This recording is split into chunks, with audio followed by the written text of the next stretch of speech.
This is a Film Stories original podcast. We made this. Welcome to the Starlight Ballroom. Hey!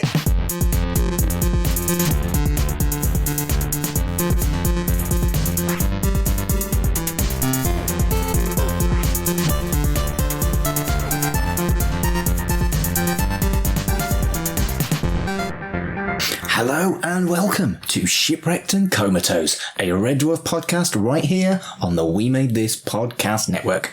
I am one of your regular hosts. My name is Mark Adams, and alright dudes, with me at this time is Kurt North. Hello mate. Hello. It's the afternoon. I haven't had a triple fried egg butty and fries with chili sauce and chutney today, but I might try that in the morning. I would totally have one of those, you know. I'm all right, despite the lack of amazing sandwich. But we've also got Matt with us, Kurt. Hello, Matt. Hi, yes, I'm back. Do you want one of those sandwiches as well? No, I'm fine, thank you. I've already eaten. Beer milkshake? Yeah, go on then. I'm definitely not having the triple fried egg butty, though, purely because I'm allergic to egg. So that would be it'll be a bit dangerous. Yeah, that's not wise. Wouldn't be great. No. Yeah, that's not wise. Anyway, we are looking at Queeg today, No, which is... Are we No, not? we're not. Am I wrong? Oh, Yeah. You're Yeah. right. Sorry. Anyway, we are looking at Thanks for the Memories on today's show, which is Series 2, Episode 3.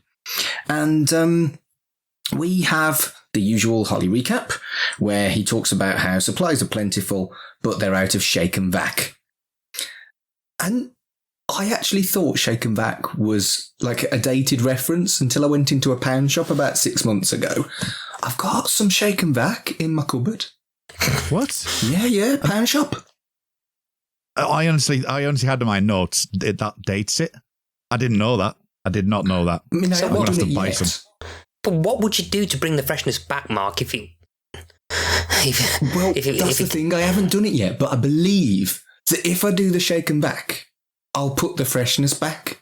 I knew that was coming when you started saying it. I was like, no, don't go there. But The freshness has I know returned. what you mean.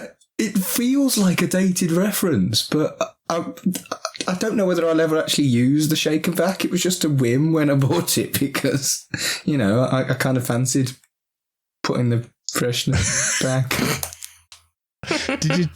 Was it because you saw it and thought of this episode, or was it just purely that you saw it?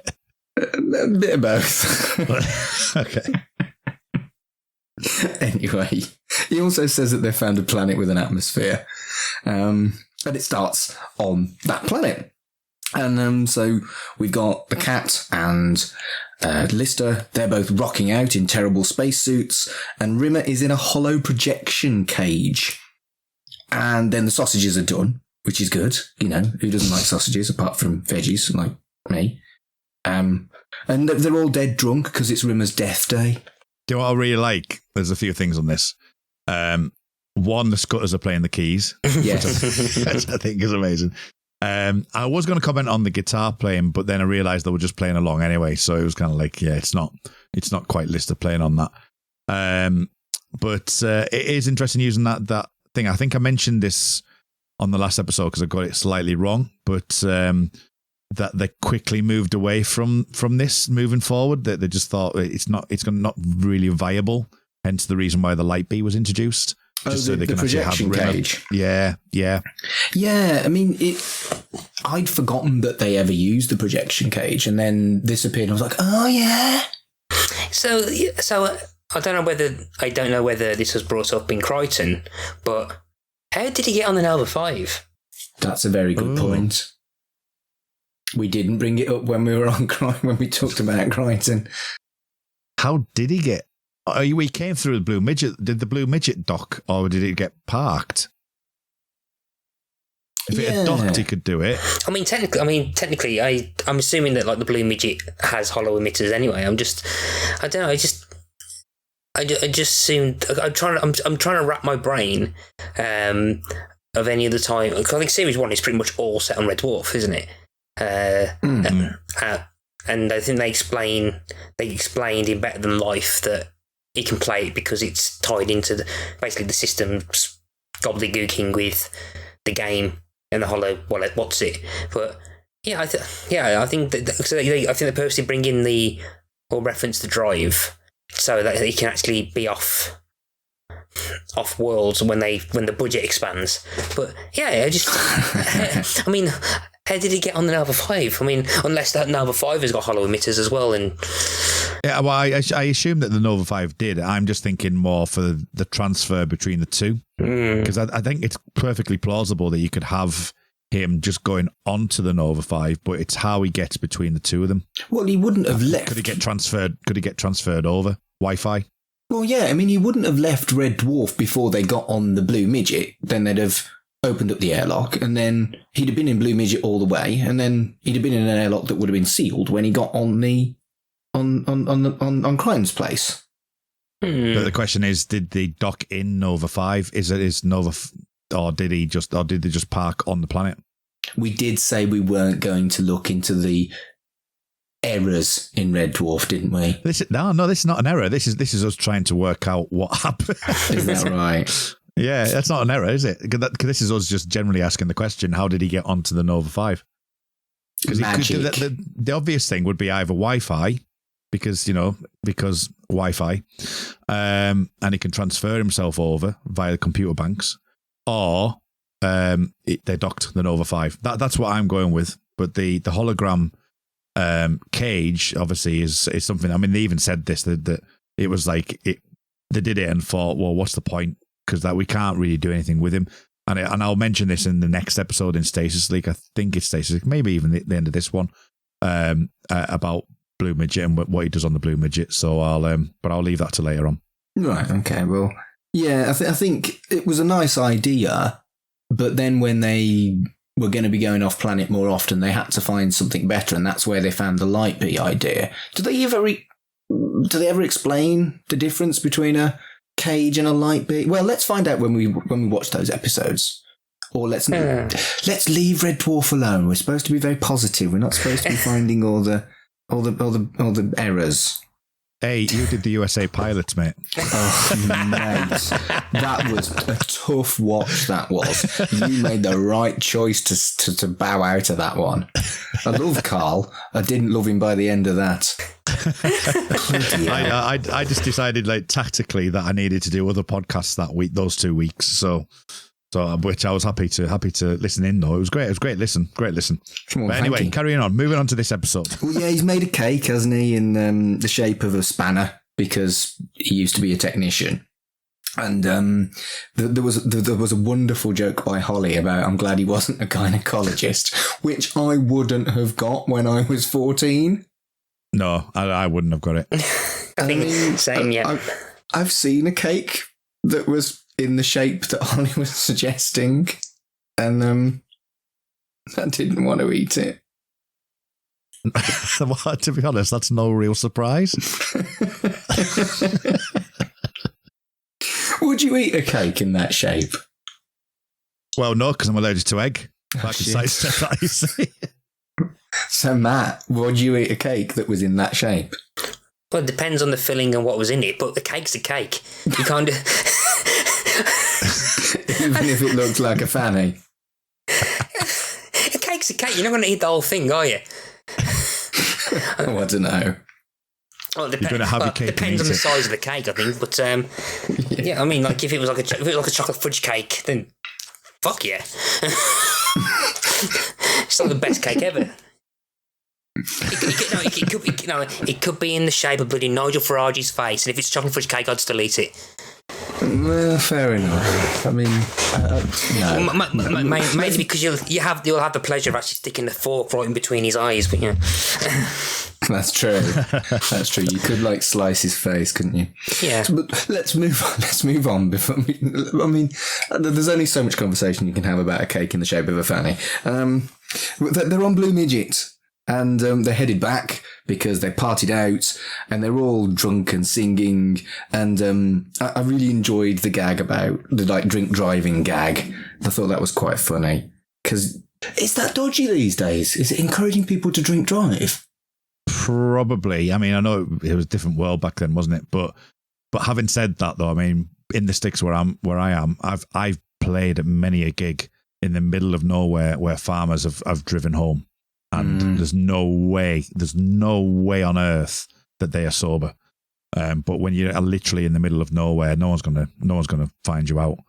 Well, yeah, so there isn't going to be any space po that would pull them over, is there? No, not at 2-3 o'clock in the morning, especially when they're looking in the main city centre for trouble. They're not going to go out that far in 6 because that's not where the trouble is. But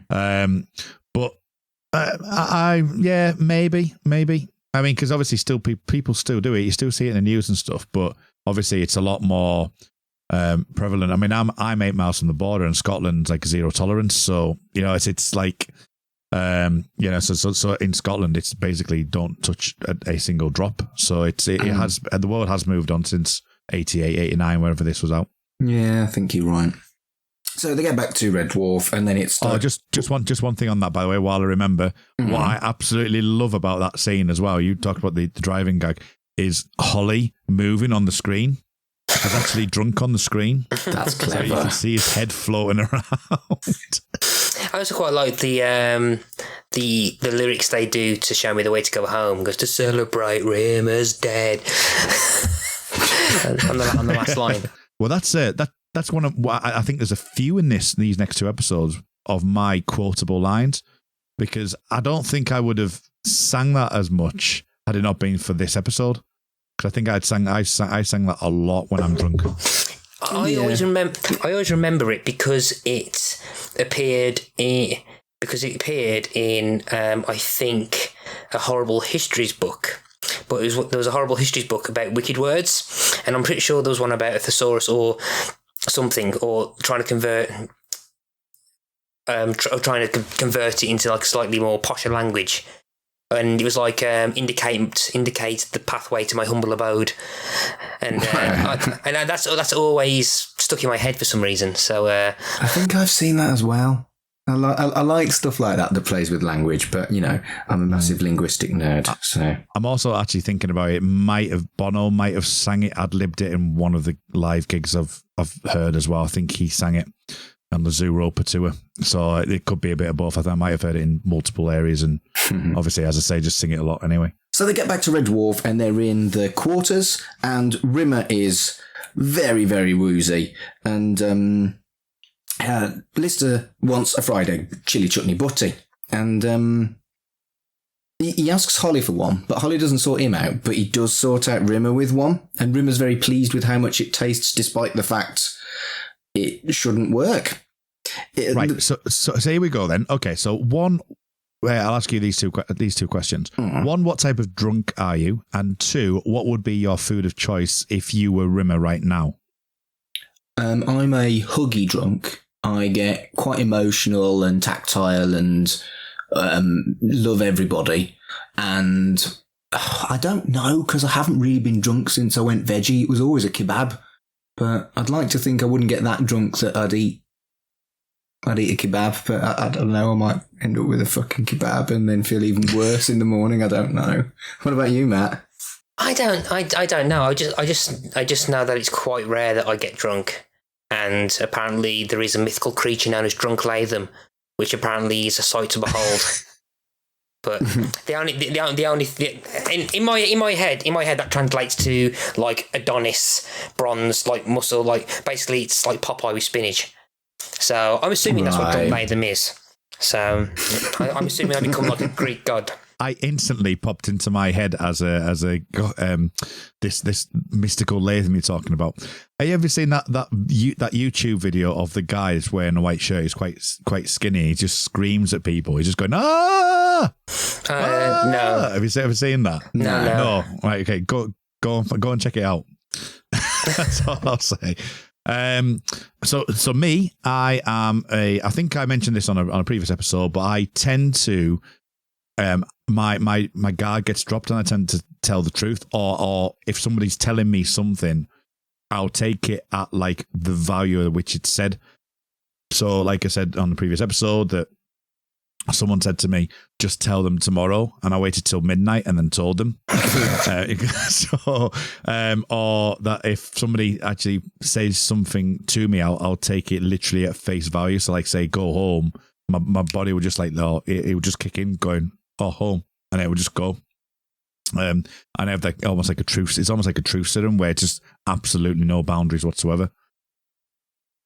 But food wise, it's I always get a thing for this. It's a bacon pizza, and I am renowned for eating it as soon as it comes off the plate. And the lads around me always go, Kurt, it's too hot.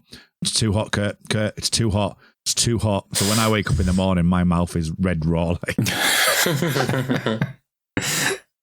I think we're all a certain age where we don't get drunk as much as we used to. And there are good reasons for that by the sounds of it. So the recipe metaphor that Rimmer uses is quite nice, that it sounds all wrong, but you combine it all together and it works. And that's a really nice metaphor for how, like, you know, Lister has got a lot of flaws, but he's also really lovable. I thought that was really cool.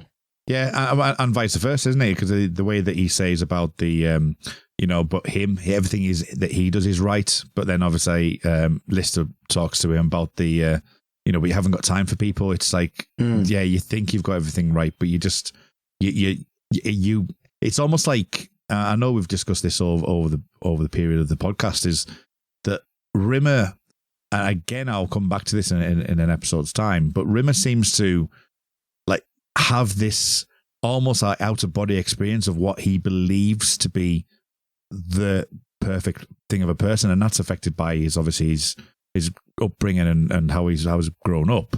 But he always seems to have this opinion of what he believes is right and true to what he should be, but he has this Johari window kind of aspect of, but he doesn't realise just how smegging bad he can be, and obviously Lister pulls him out on the time, and it's a really interesting like conversation. And you're right with Lister, because Lister is like, as I say, he's a lot of things, and we've talked about him, about his humility and how intelligent he is, and all that. But then he's still lovable, and as you say, all the ingredients seem to be wrong. He's in his background, where would that come from? But it all works out that he's such a lovely human being. I do think this episode is perhaps one of the few that, if not on face value at first, can be sometimes critical of Lister's viewpoint.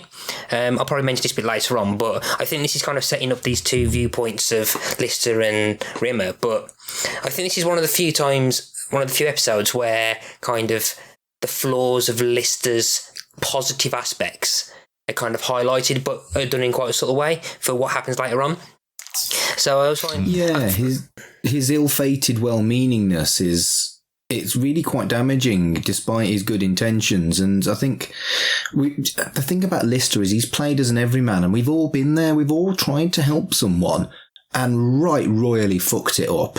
And he's very much I think I said this on a previous episode, but he's very much a likeable Wesley Crusher. Was that Mark quote in Star Trek? I'm aware of Star Trek. Well, no, but last episode you were Star Trek. Anyway, it doesn't matter. Just Next Gen.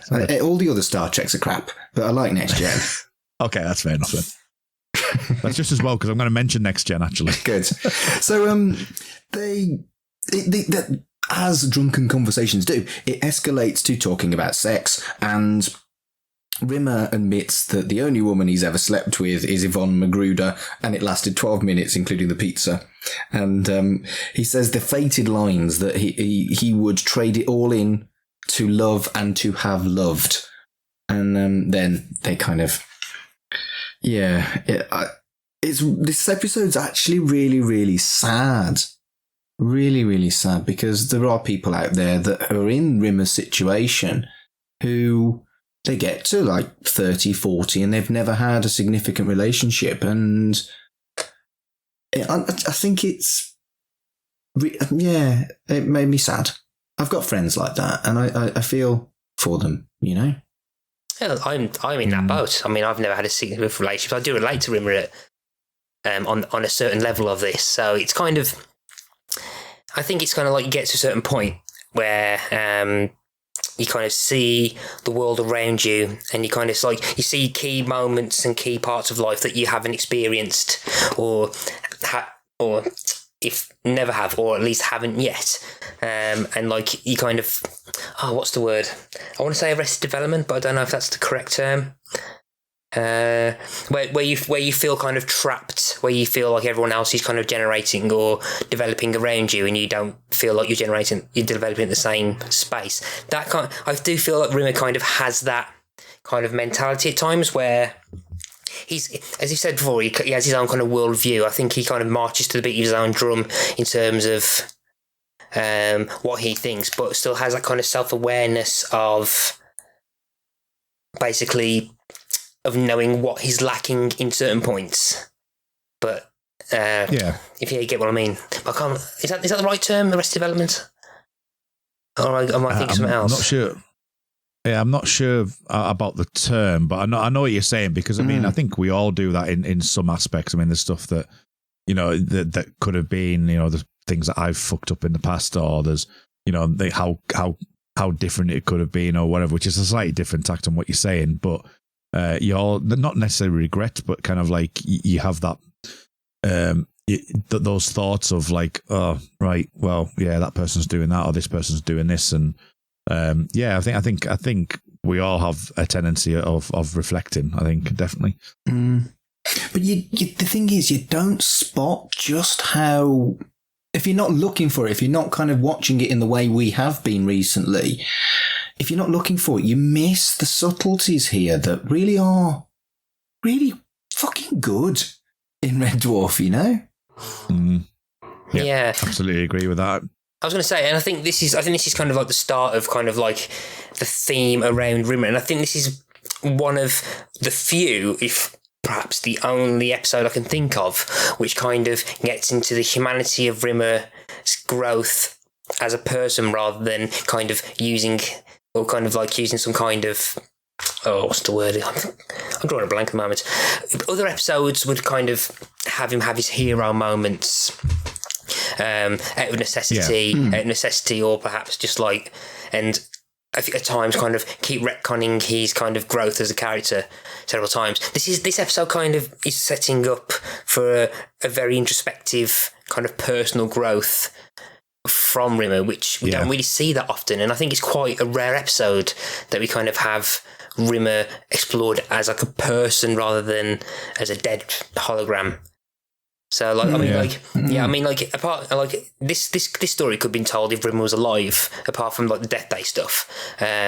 If you could have had a similar story if in a sci-fi show if the character was alive, and it's what I do think it's quite rare that happens in Red Dwarf for Rimmer. That's a good point, and I think it's important that people can feel empathy with Rimmer. There will be people watching it out there that will definitely empathise with that, and other people maybe sympathise. And going back to what you were saying about the Red Dwarf USA, the Rimmer in that was just fundamentally unlikable without any tragedy, and it was to the detriment of the show. So yeah, it's pretty deep when you actually take a moment to think about it, and you don't just go for the lols. Shall we go back to the lols, though? Yes. Can do. Yeah. So Rimmer wakes up and does jumping jacks like he's pretending to do his exercise, and then gets a little lamb. Sorry. And then he gets horrific flashbacks, and it gets to the point where he remembers the Magruder thing, and he's like, oh. I love his faces.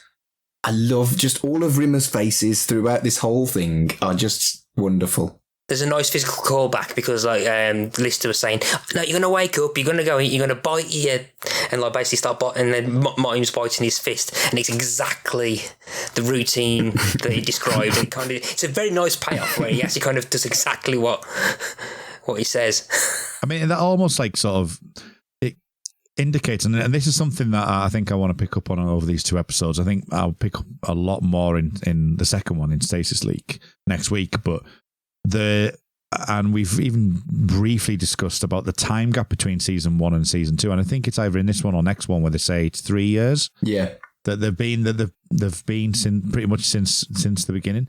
So there's been a bit of like development between the two of them, and the Red Dwarf crew at this point as well, and I'll talk about this definitely more in Stasis Leak, is is developing. It's kind of like there seems to be more camaraderie. They're more at home with each other, and it's almost as if that scene there is like Lissa going, "Oh, Remy, you're doing this again. You know what's going to happen. You're going to say something. You know, you're going to do this," and almost like he knows the Rimmer character so much now, or has got used to it.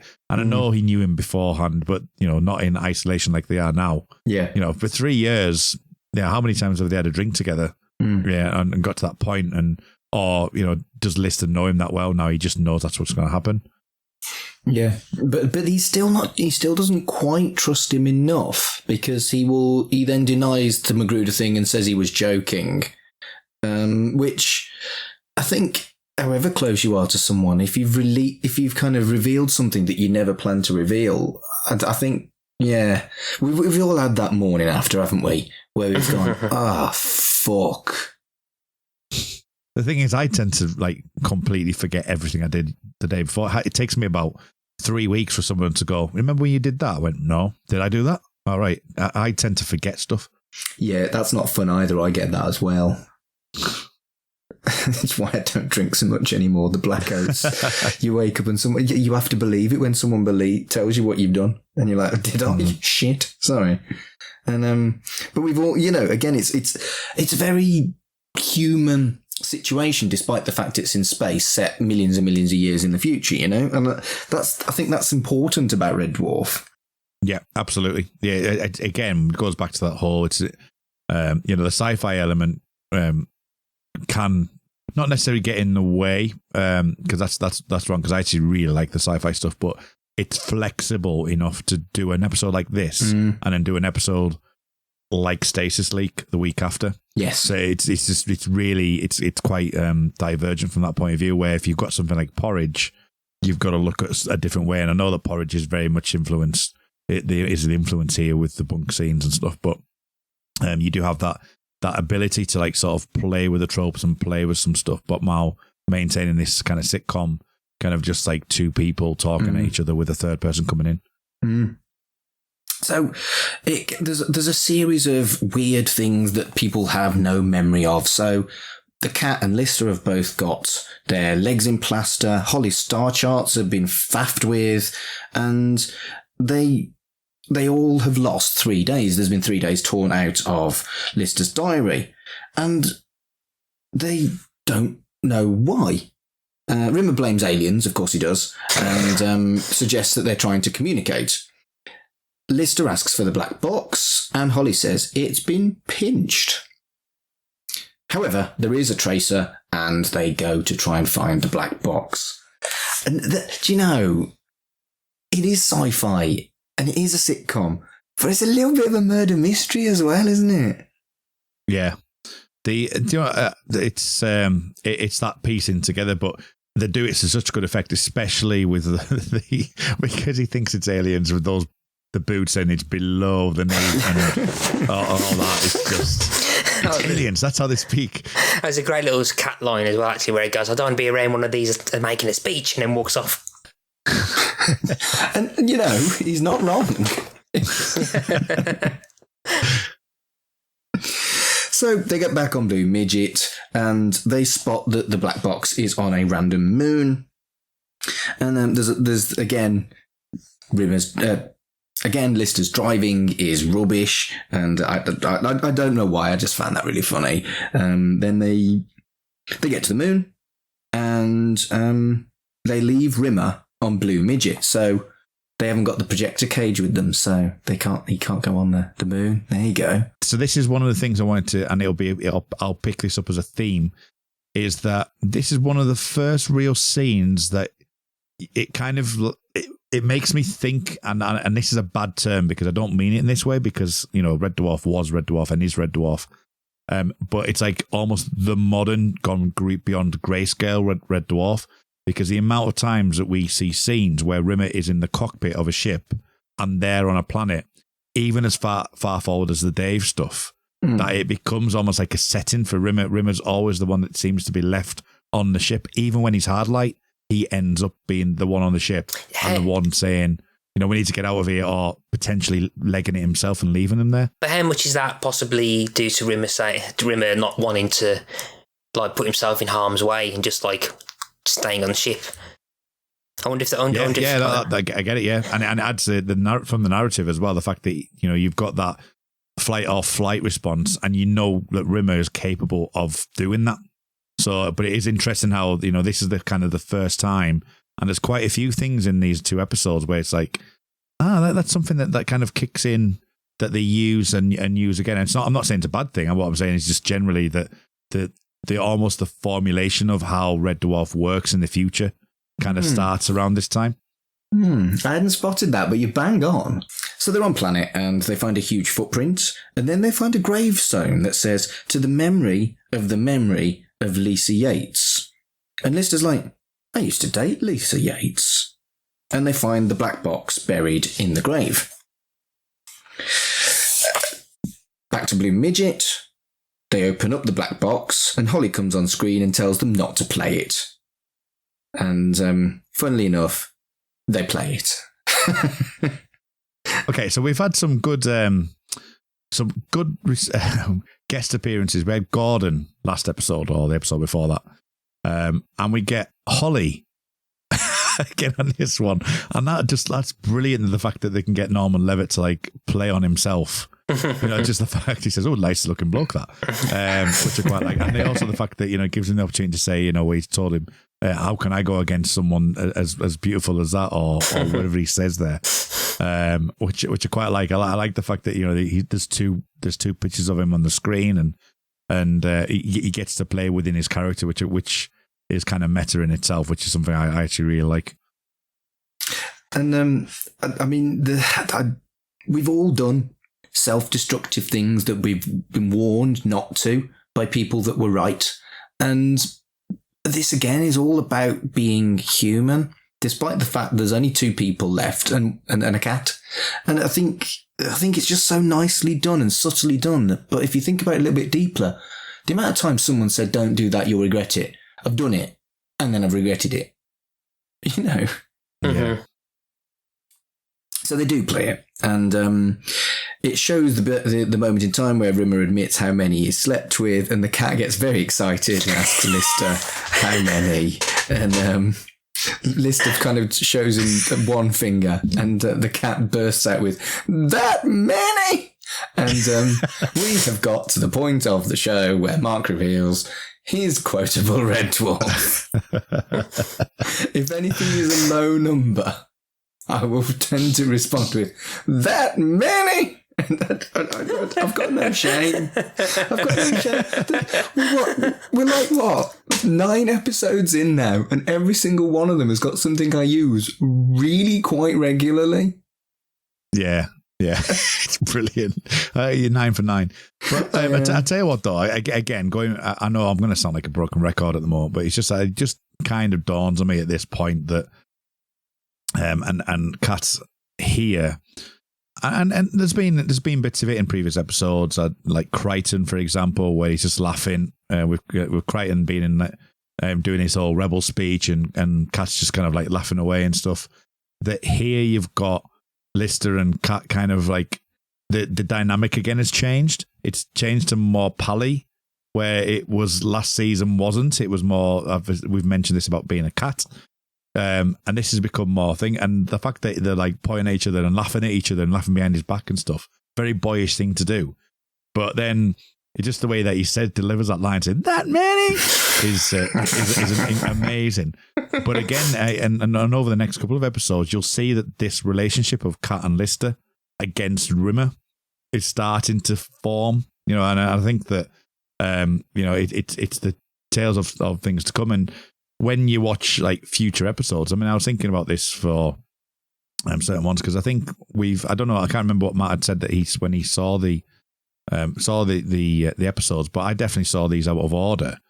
And you probably don't get what by going through this now, we're seeing the development, and it's not something I would have seen, because even like today or 6 months ago before we did this podcast, I'd have gone, "Oh, I'll stick Stasis Leak on, or I might stick Maroon on, or I might stick Better Than Life on, or I'll tell you what, I'll put Tika to Ride on today." It's always been jumping around and never watching it in order. And it's really interesting seeing the development and the change and the slight retooling of them all. Yeah, and I think there's more continuity than the fandom's mockery of how many times they get it wrong.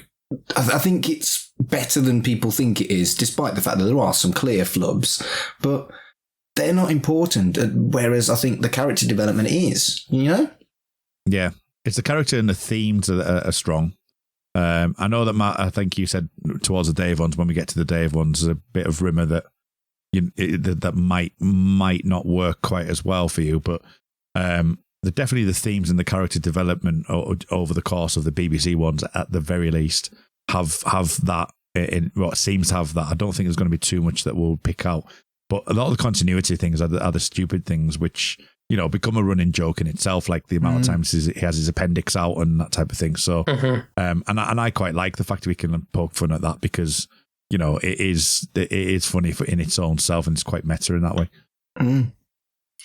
So we're now kind of watching the screen we're now watching the screen that the characters are watching as well. And it shows Lister and Kat walking through the corridors to the hologram simulator, and they see Rimmer's dream, which is beautifully peculiar, where he's dancing in a tuxedo with no trousers, and there's no real reason for it. It's just funny. And Lister explains that he's going to give him a birthday gift, which is a memory of the love affair he had with Lisa Yates. And Kat is quite jealous because, you know, he's not had a relationship either, and he says that it's a really amazing gift. He's a bit wrong though, isn't he? He is. But before we do that, I want to get your opinion on the hairnet and the dressing gown. I loved it. That made me smile. That made me smile a lot. The cat with his hair in rollers. I think it's always funny when a fastidious character is exposed. And it wasn't even highlighted as part of the main thing of the show, but it's the first time we've ever seen the cat anything other than gorgeous, you know? And it's just a little moment that you might even like pass by the first time, but then you notice it and it's like, his hair's in rollers. I like how they just do it like subtly rather than something like Dwayne Dibley, which very much exposes the cat in a blatant and hilarious way. This is just a little bit more subtle to point out that really no one's perfect, you know? Dwayne Dibley. Sorry, I'm losing it. As soon as you said Dwayne Dibley, I was just like, all I ever think of is, no. I can't wait to the Dibley episodes. But yeah, is Matt still with us? Sorry, I am. Yes, sorry. Yeah, is Matt still with us? I am. Yeah. Have you fallen asleep? Yeah, I can hear you. It's also really bad green screen, though, isn't it? Which I don't think I cared about 10 or 15 years ago, but now it's kind of noticeable. Am I being mean? Probably, yeah. Yeah. Yeah, you know, it is what it is. I mean, there's a lot worse and there's a lot better, but you know, it is what it is. I mean, if you look at the observation deck, we mentioned that the other day, or the other week, and you know, the fact of some of the masking, the shadows, what you can see through the stars and stuff like that. At its time with the budget it's got, you know, it's just one of those things you just deal with, and you know, as much as I love some of the elements of likes of the action figure Rimmer getting thrown out of Starbug and stuff, where it's clearly an action man. You know, and it doesn't have that. It doesn't have that element to it for me. But I see it's a green screen. I don't even really see it. I just kind of go, yeah, right, whatever. Yeah. So it doesn't take away anything for me. So, Lister has a tinker with the memory and switches out his name for Rimmer's name, and I loved seeing Rimmer dressed as Lister. That made me smile, and I think it's really, really well done that it kind of highlights just how ludicrous envy is, because you are you, and seeing Rimmer behaving and dressing like Lister, you can never have the thing that you're envious of because you're not that person. I think it's really I just think it's really lovely that it highlights the mistake from the very beginning, because it was never going to be true for Rimmer. You know? Yeah, because I think really philosophical today. No, because I think the episode kind of doesn't shy away from. I mean, it doesn't go into it like perhaps a Star Trek episode would and beat you over the head with it. But I think the episode kind of deliberately wants you to kind of think of the ethical and the moral kind of decision of this. And particularly because I always find Lister's attitude to it afterwards quite interesting. But I think the kind of idea that you're kind of injecting someone else's memories into someone else that's kind of like invasive, isn't it? I mean, I can the idea. I think I can see the noble kind of motivation for it, but I don't know. It just seems kind of weird that you think that might have been a good idea because you're kind of changing that person. I mean, you see overnight in the next scene where Rimmer's like almost a different person. And the question that I always think, as much as I love this episode, the question I always think of is that would Rimmer be the person? If Rimmer had those experiences anyway, he wouldn't be the person he is now. But how? And yeah. I don't understand. The only question I usually ask is, I don't understand fully how Rimmer is kind of the same person, just with those memories. Well, he isn't though, because what I took from it, I know it's more of a visual thing, but things like when we do come back to him, his shirt is purposely not ironed, and he's got a swagger, and he's got the kind of more of a, you know, he is acting differently. And I was going to pick this up when we get to it. He's acting more like he's got his shoulders out a bit more, and his general demeanor's changed. I know what you're saying though, because you know if it's only a TV show and it has to infer that has happened, you know, and that all of a sudden he's become this new person with this new thing in, and then why would he start talking about it? Almost like, oh, I've just remembered, you know what I mean? So it's a difficult fit to get in, but I think what they try to do, and probably not as good as what they could have done, but I do think that the way that Rimmer or Chris Barry works that unironed uniform and some of the visual cues that he's got and the walk and stuff like that, when even before he speaks, does suggest that he is a different person. But as I say, it's not fundamentally different, which I think was what you're getting at, Matt, isn't it? He's not fundamentally different where you think he probably would be. I mean, I think it's because particularly with the conversation he has, like in a couple of scenes before, about it seems to be a very fundamental part of like his not repression. Stubbornness. I'm really struggling with the adjectives today. I think a key part of his character and how he interacts with people probably comes from his admittance that he hasn't had that much interaction or experiences of that.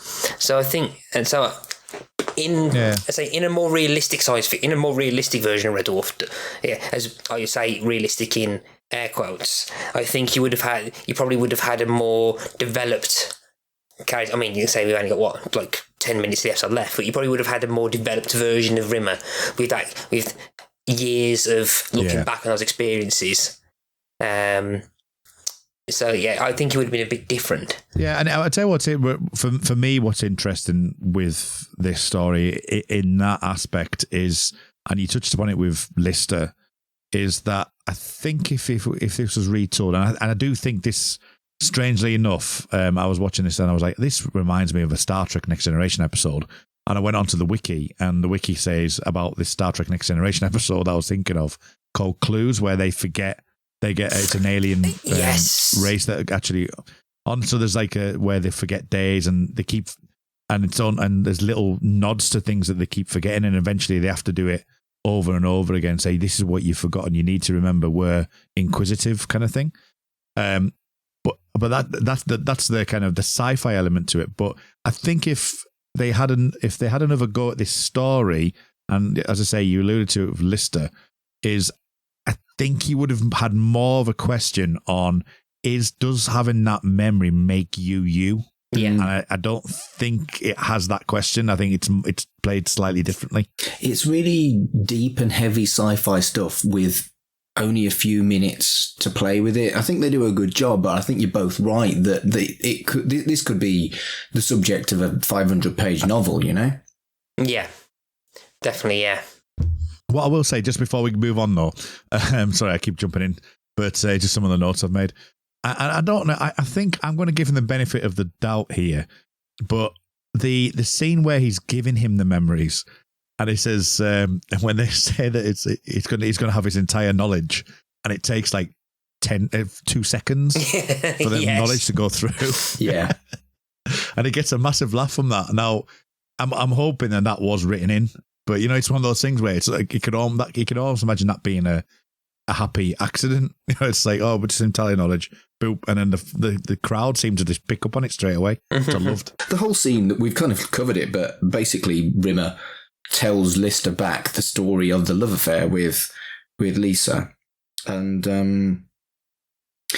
it highlights the anomalies of him living in Liverpool and drinking and smoking and eating his own toenails, and then he points out that he treated her really, really badly.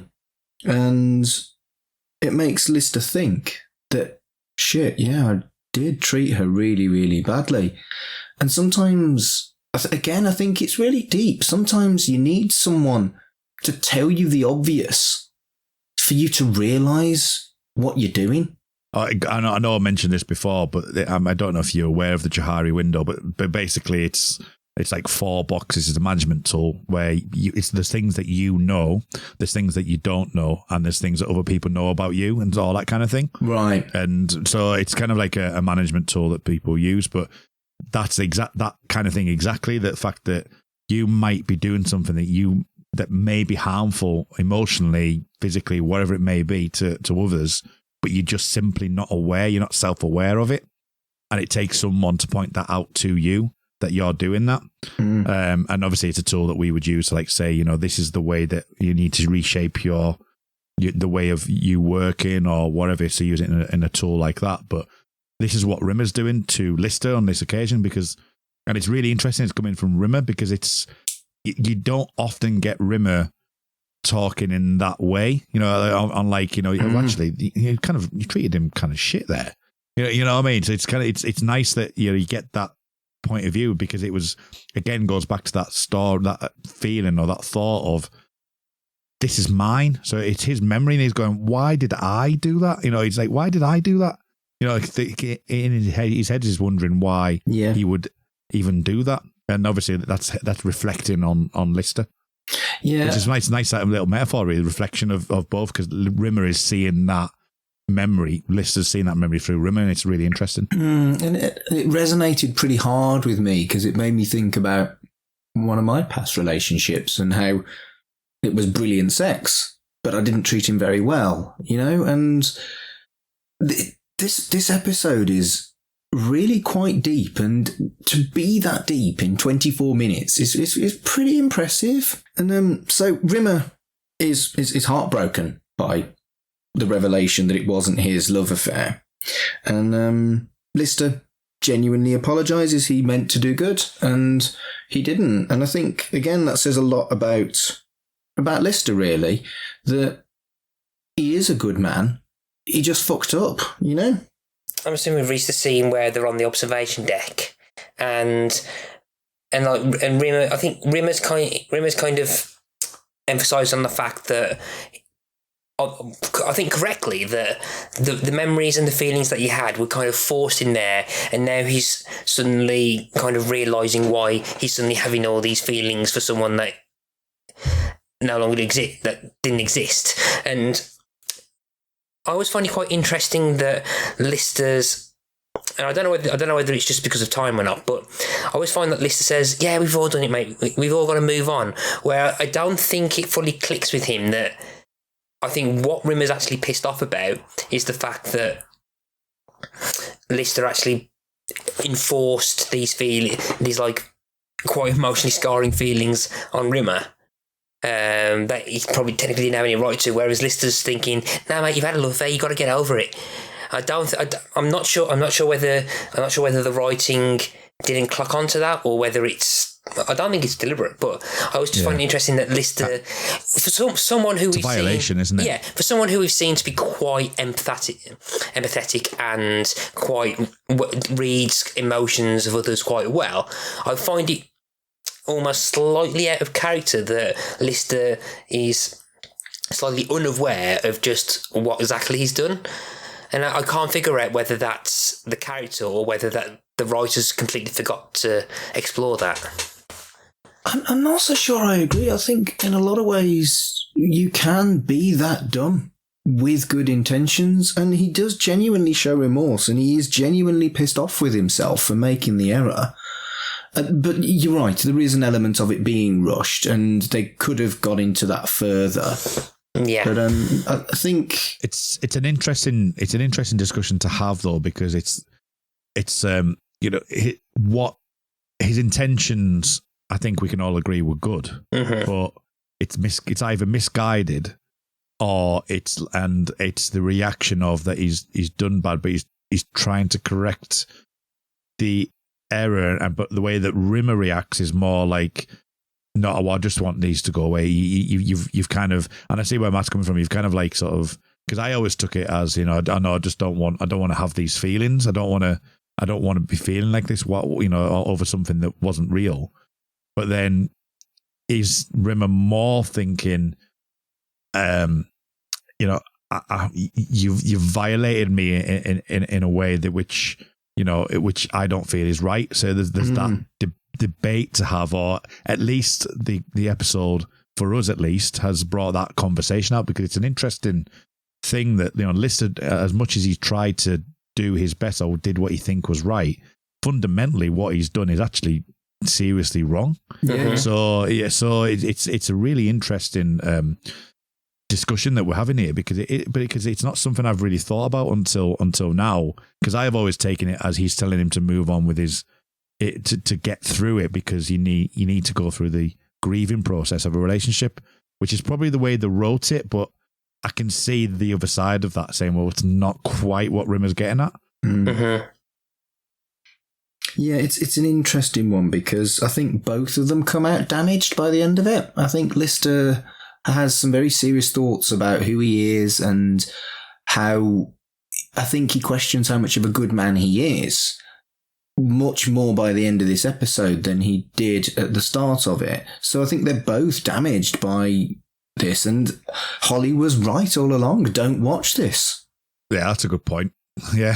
But then again, though, I mean, without watching, we don't see any of the aftermath, and again, because of time, I've always been of the opinion that I think they should have be aware of what they've done, because because particularly Lister, because if Lister's done that once and he's forgotten about it, there's nothing to say that the conversation could end up happening again, and Lister just doing the exact same thing again. So it's kind of like the theory of the Eternal Sunshine of the Spotless Mind, where the theory is that Jim Carrey and Kate Winslet are constantly repeating the same thing over and over again, because they're wiping their memories of each other. Whereas here, I think that the learning point is that they should actually remember what they've done, so that it doesn't happen again. Because if they completely erase the memories, there's nothing saying and nothing stopping Lister one day thinking, "Oh, I've got this idea. Let's give Rimmer memories," not realising that he's done it before. So yeah, it's a weird one, isn't it? Because for Lister to learn, Rimmer has to get hurt. So what's the more important thing there? Does Lister need to learn at the detriment of Rimmer, or does Rimmer's feelings matter more? If you were given the choice, I don't know what of those I would take. I think I think it's really a shame that we don't really see any fallout of the present day characters, because the lesson from this now is more the violation of Rimmer's memories rather than the actual emotions, because Rimmer now has no experience of what that emotional gut-wrenching heart, got that like the experience of those memories and the heartbreak is. What he'll carry on is the violation of the memories. So I think kind of slightly robbed of the fact that we never see Rimmer kind of comment on that. So so he doesn't really understand how much pain he was in. He's more just seeing that Lister kind of just stuck something in him.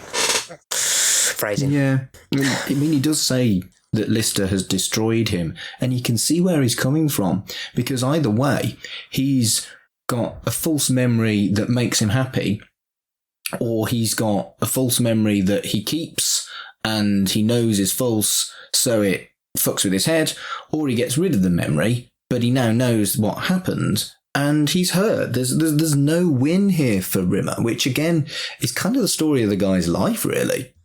Yeah. Yeah, that's totally great. And all because of Lister's well-meaning but ultimately very flawed idea of a present. It's really fucking sad when you actually analyse it, isn't it? And I think the philosophy that we all learn from this comes from the cat, in that, in all due purpose, just give the fucker a tie.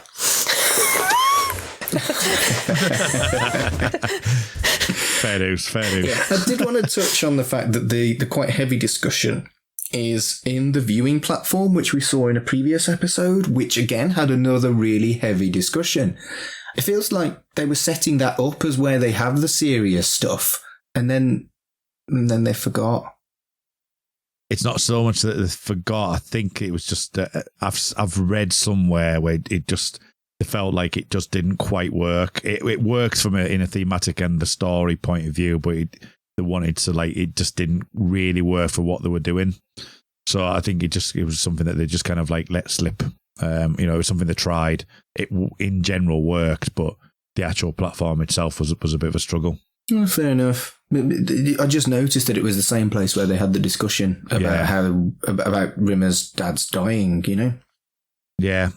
No, they've definitely pointed that out before, that there was, I can't remember what it was exactly, but they have quoted that the reason why they put it in there was for that reason, that purpose, but it just didn't quite work for them. I don't know if it was something, from an actual technical point of view or whatever, but they decided just to drop it. Let's quickly wrap up the episode. They go back on the planet. This is still on the viewing screen. They go back on the planet, and they drop the gravestone on Lister and the cat's foot, which breaks their feet. And then they also drop it again, which creates the one of the footprints. Lister rips the pages out of the book, completes the jigsaw, and then they go to erase their memories. And I liked that. It was like the clever little wrapping up of the murder mystery type theme that... It was like, how the hell did all this happen? And then right at the end, within 20 seconds, they've wrapped up all the mysteries really quickly in one go, because the mysteries, whilst cool, were never the focus of the show. And I just thought that was great. I thought that was really well done. Yeah, I did. I thought it was a nice swift ending. I think having the jigsaw piece fade into the credits was quite nice as well, and almost like the having the jigsaw piece put down, you could push thematically that Rimmer's back to being who he should be, and that's it. He's a bit of him was taken away from having that extra memory, but having it put back in. He's now Rimmer as we know him, so you could take it thematically that way. So that was Thanks for the Memory, and it was a lot. I think we've said it was a lot darker than I think I ever remembered it being before. I've always this has always been one of my favourites. I've always quite liked this one. I think mainly because it is very different to a lot of episodes, and I also think it's a very underrated episode. I think it's one of the better ones in the show, purely because it's quite daring in terms of comedy in terms of like what you expect for the show. I often think it is always kind of lost underneath your polymorphs, your Gunmen of the Apocalypse, all the ones with the kind of comedy set pieces, where I think this is kind of this fits a lot more with what and I don't want to go off on a huge tangent, but I think this of the subject, but I think what British comedy is very good at in kind of looking at the darkness of its characters. And there are hundreds of examples of this in British comedy where like it kind of does serious stuff quite well as well. And I always thought that this one is Red Dwarf's attempt at doing something that you'd see in kind of like One Foot in the Grave or Only Fools and Horses, or the Royal Family, where they'll try and cover a serious topic. And like you'll get periods where, I mean, there are periods of this episode I don't think it's as funny as perhaps a lot of series 2 but there are still quite a few funny parts in it. I always think that this is at a point where you've gotten to know the characters, you've gotten to emotionally connect with the characters, and it kind of hooks you, and like you forget you're watching a comedy at times. And it gives, and particularly for Rimmer, it gives Rimmer like one of the biggest kind of human examinations the character has, and I've always loved it for that. And a couple of points that I can always niggle at, but I do appreciate how much this episode lets you think about those and kind of allows you to expand and question the conversation that we've had just like moments ago. So yeah, I've always got a soft spot for this one, and I have rewatched it quite a few times. So I love this episode. It's in my top 5 or top 3 even. So. It was never a favourite of mine, but I've definitely found a newfound respect for it after I've thought about it a bit more. Yeah, I wouldn't say it's a favourite of mine, but it's I don't know. It's not been one that I've really gave enough time to. I don't think, but it's certainly, especially with this conversation, it's certainly gave me food for thought, and has more of a as you say, Matt, more of a kind of have a think about the actual concept and actually some of the themes that it's talking about, and some of the the contradictions it can bring up, but also at the same time bring up the kind of the emotional resonance of what, and the questions it actually asks about what is yours, is that memory, because as I say, it's like it's not Rimmer's and it's not Rimmer. So stuff like that, it's really interesting. I think as well, it's because I think the episode as a whole, it doesn't have like a Red Dwarf memorable set piece in it. So like so for example, like it doesn't have like your clitoris placard, or it doesn't have your basically your Rimmer song. It doesn't have like a light bulb gag or anything like that. It doesn't have a quotable, memorable bit. But I think as a whole, I think it's the alien hello's about as close as you get, isn't it? Yeah, that's memorable, but I don't think it's something that you would refer to straight away, because it's kind of abstract. So it's not really like something you could quote. It's not like apart from that many maybe, but definitely that many. Yeah. But it's a bit more abstract than as you say, like some of the bigger gags or the bigger set pieces, and I think that's probably right, and it does shape the episode more as a piece rather than a fantastic episode in that way for me, because it will even it out over the episode. I think if you had something majorly set piecey or hilarious, I think you might have pulled it down a little bit more. So I think the fact it's spread out more, and it's literally, I mean, it's interesting, because there's certain jokes which I didn't pick up on many I watched. The first time I've ever heard the size of a feet, the size of the feet, and it's the petrol pump gag. I don't know why I've never heard that gag before. For some reason I've completely missed that gag. And it's probably because I'm too busy concentrating on what's happened either before it, and I've not really thought about it. I've just never clocked that gag before. So, but yeah, I think it's got more of an undercurrent of gags and darker humour than a lot of the other ones do. And I think it's testament to it. To be fair, I actually, yes, in hindsight, yeah, it has gone up in my estimation for that reason, and for the reasons we've discussed. It's a ballsy episode, is what it is. Have you ever looked at Ganymede.tv? It's a Red Dwarf fan site. No. I think I might have, but it's not something that I've like delved into. I think I might have come across it a few times. But They had a basically like I think it was 73 episodes at the time. I don't know whether it was covering all the Dave ones. I can't remember, but they had like a list, it covers all the 12 series.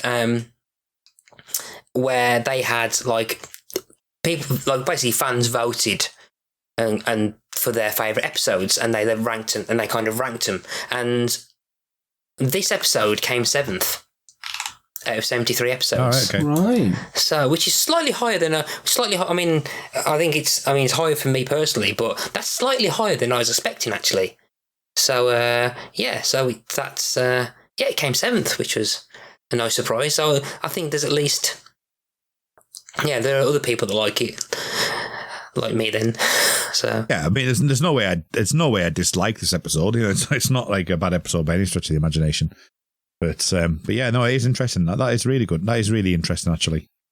Because it'd be interesting to see over the course of the series run, especially because, hopefully, fingers crossed, Mark and I are going to be on every single episode. That's the hope.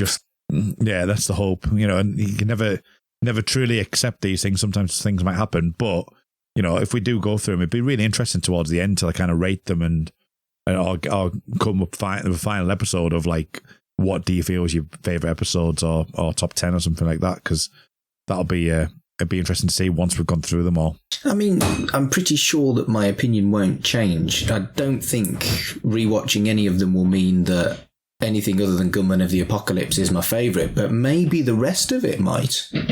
Well, you haven't seen anything from 10, so onwards. So that in itself might change things. True. Yeah, okay, true. Fair enough. But I think unless either of you have got anything that we've missed, I think that's it for Thanks for the Memory.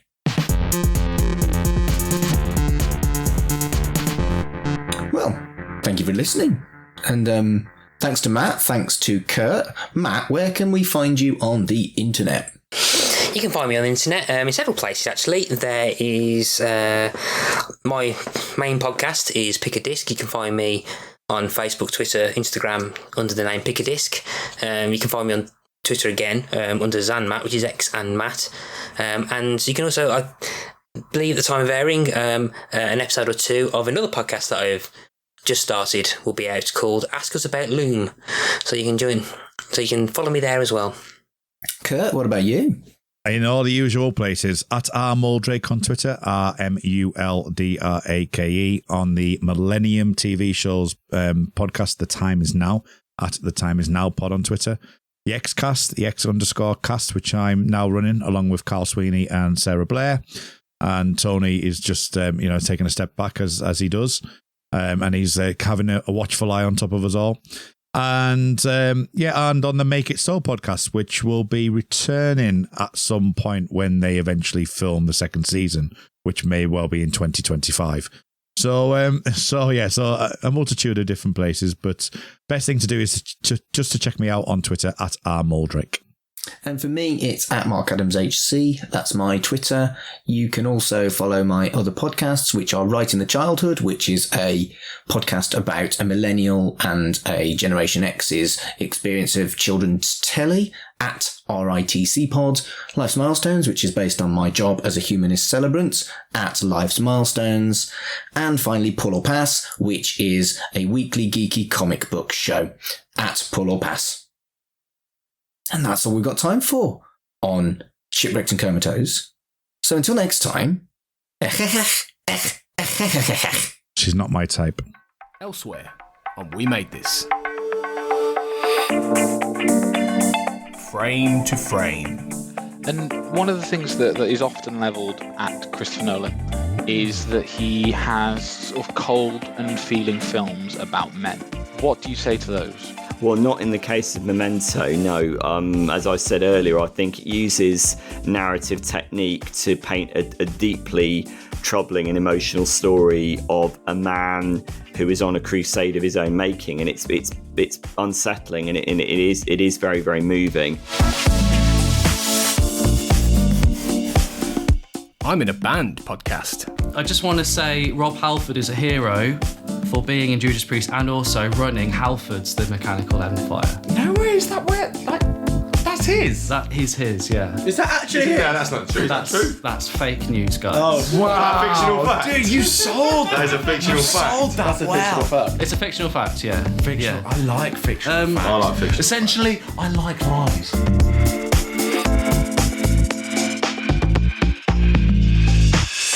Motion pictures. It tries to do something fresh and interesting, and there was a real backlash to it because what people wanted from that trilogy was Luke Skywalker to be become Obi-Wan Kenobi. That's what they wanted, Isn't that, though, aren't we giving too much credence to a very vocal, admittedly, section of the fan base, who didn't like it, and for all the reasons you're talking about? But like we say, I think the film creatively, like you said, is very strong too.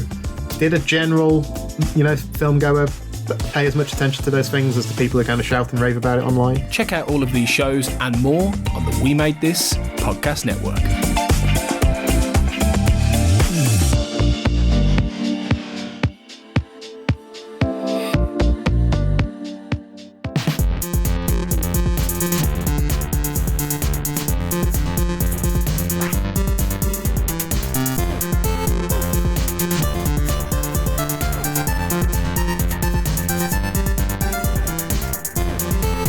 Shipwrecked and Comatose, a Red Dwarf podcast, was created and produced by Mark Adams and Kurt North. You can find us on Twitter at Red Dwarf Pod, and we are part of the We Made This podcast network, which can be found online at wemadethispod.com or on Twitter at We Made This Pod.